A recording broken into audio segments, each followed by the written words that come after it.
নমস্কার, কেমন আছো সবাই? আমাদের নতুন আরও একটা ব্লগে তোমাদের স্বাগত। আজকের ব্লগটা একটু স্পেশাল, কারণ আজ রাধাষ্টমী। তাই স্নান করে রেডি হয়ে আমি কীভাবে এই দিনটা স্পেন্ড করলাম সেটা তোমাদের সবার সাথে শেয়ার করব। রেডি তো? বেশ কিছুক্ষণ আগেই আমি চালটা ধুয়ে ভিজিয়ে রেখেছিলাম, যেটা ফুলেও গেছে। তারপর ভাত করে নেওয়ার পর আমি বসিয়ে দিলাম দুধ গরম করতে পায়েসের জন্য। এরপর আমি বসলাম সবজি কাটতে। কি হবে? Fried rice. এই দেখো, আমি কিন্তু বেশ মন দিয়ে কাজ করছি। হ্যাঁ, এর মাঝে আমি ভেজে ফেললাম কাজু কিশমিশটা সবার আগে। তারপর সবজি ভাজা হয়ে গেলে দেখলাম যে সেদ্ধ হলো কিনা। সেদ্ধ হয়ে গেছে বুঝেই তার মধ্যে ঝপ করে ঢেলে দিলাম ভাতগুলো। তারপর নুন, চিনি, গোলমরিচ গুঁড়ো, গরম মশলা গুঁড়ো মিশিয়ে ভালো করে নাড়িয়ে তার মধ্যে কাজু কিশমিশটাও অ্যাড করে দিয়েছি, যেটা ভেজে রেখেছিলাম। আমার ফ্রাইড রাইস তৈরি। এটা এখন আমি নিয়ে যাচ্ছি ভগবানের কাছে ভোগ অর্পণ করার জন্য। হ্যাঁ, তার মধ্যেই কিন্তু আমার পায়েসটাও তৈরি হয়ে গেছে। দেখো তো কেমন দেখাচ্ছে। বেশ ভালো। এরপর আলুর দমের পালা। কড়াইতে তাড়াতাড়ি গোটা গরম মশলা, শুকনো লঙ্কা, তেজপাতা, গোটা জিরে ফোড়ন দিয়ে আলুগুলোকে আমি ভেজে নিয়েছি। আলুটা আগে সেদ্ধ করে নিইনি, ফলে মশলাটা আমি পরে দেব। তাই আগে আলু, নুন আর হলুদ দিয়ে এই ফোড়নের সাথেই ভালো করে ভেজে নিলাম। ও হ্যাঁ, আজকের সম্পূর্ণ রান্নাটা আমি ঘিতেই করেছি। আলুটা ভাজা ভাজা হয়ে গেলে তারপর মশলা অ্যাড করার পালা। সেটা তো আমরা সবাই জানি, নিরামিষে যা যা লাগে: টমেটো, আদা, ধনে গুঁড়ো, জিরে গুঁড়ো ইত্যাদি। আর হ্যাঁ, নুন চিনিটা ভুলো না যেন। এরপর বেশি করে জল দিয়ে আমি চলে গেলাম ঠাকুরকে সাজাতে।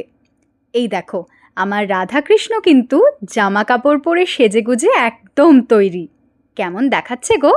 আর ওইদিকে দেখো, আমার গোপাল সোনা কিন্তু এখনও ঘুম থেকে ওঠেননি। আমার গোপাল সোনাকে ঘুম থেকে তুলে এবার পালা রাধাকৃষ্ণ আর সব ঠাকুরকে ফুলের মালা আর ফুল দিয়ে সাজিয়ে দেওয়ার। আমি একটু অন্য রকমের মালা চেয়েছিলাম, কিন্তু সেটা পাওয়া সম্ভব হলো না বলে আমি দুটো রজনীগন্ধার মালাকে ছোট করে কেটে নিয়েছি। রাধাকৃষ্ণের এই ড্রেসটা কিন্তু বড় অদ্ভুতভাবে কেনা আমার, জানো তো। আমি তো এবার জন্মাষ্টমীতে গোপালের জন্য পিঙ্ক কালারের জামা কিনেছিলাম, রাধাকৃষ্ণের জন্য কিনেছিলাম বেগুনি রঙের ম্যাচিং করা জামা।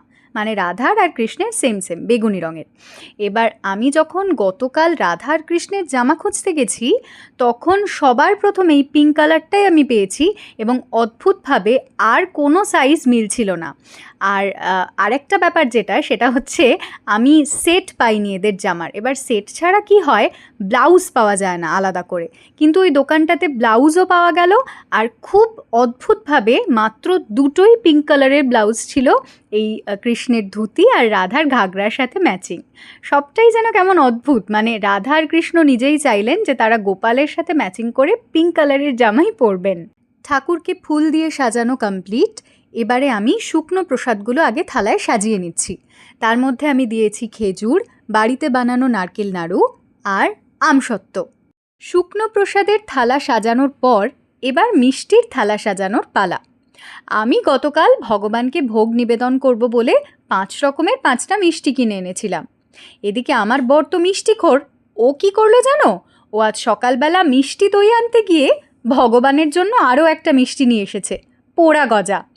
আসলে ওরই বোধহয় ওই মিষ্টিটা খেতে ইচ্ছে করেছিল, কিন্তু আজ রাধাষ্টমী, তাই ও ভাবলো আগে রাধারানীকে ভোগ নিবেদন করে তারপর ও ওটা গ্রহণ করবে। আসলে আমার শ্বশুরবাড়ির সবাই একটু মিষ্টি খেতে ভালোবাসে, তাই আমি চেষ্টা করি কখনো ভগবানকে ভোগ নিবেদন করলে ওদের পছন্দ মতো মিষ্টিগুলোই আনার। এই যে আমি মিষ্টি গোছাচ্ছি, এরই মধ্যে কোথা থেকে আমার বর এসে এখানেও কিন্তু আমার লেগ পুল করতে ছাড়েনি। তোমরাই শুনে নাও ওর সাথে আমার কনভারসেশন। হঠাৎ আমার সব ফেভারিট মিষ্টি আনলে কেন তুমি? আনলাম, আমিও আসলে পছন্দ করি। বোঁদে, সীতাভোগ, পোড়া গজা।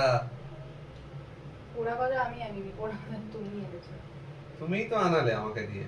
আমি কখন আনলাম? বললে যে পোড়া গজা নিয়ে এসো একটা। ভুলে যাও সব না বলে।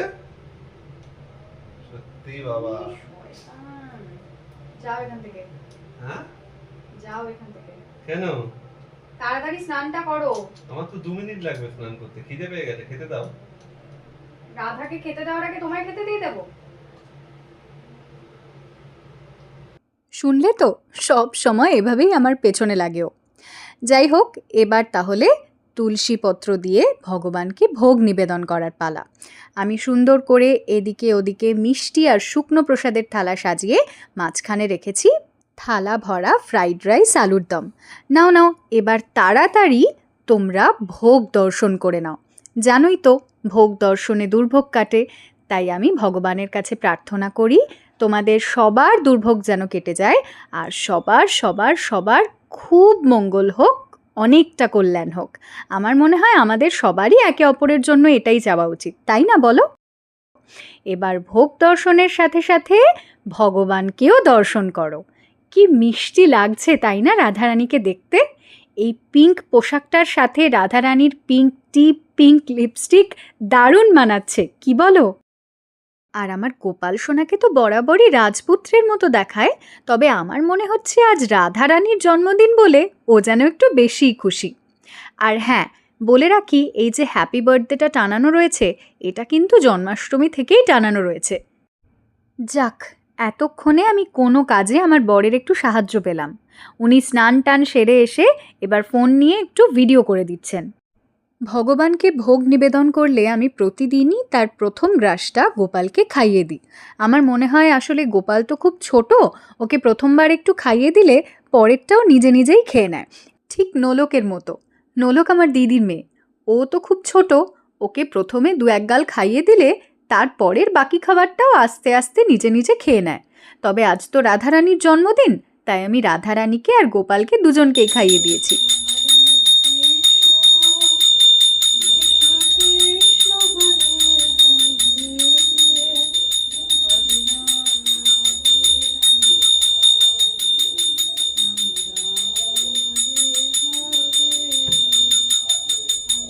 জানিতে পারিলে পরমানন্দ পাওয়া যায়, যিনি পরম ব্রহ্ম, অনাদি, তিনি সৎ বা অসৎ কিছুই নহেন।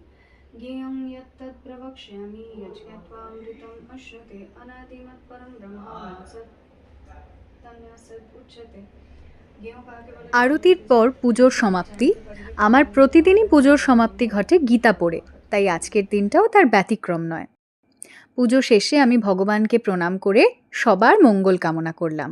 সবাই ভালো থাকুক, সবার ভালো হোক।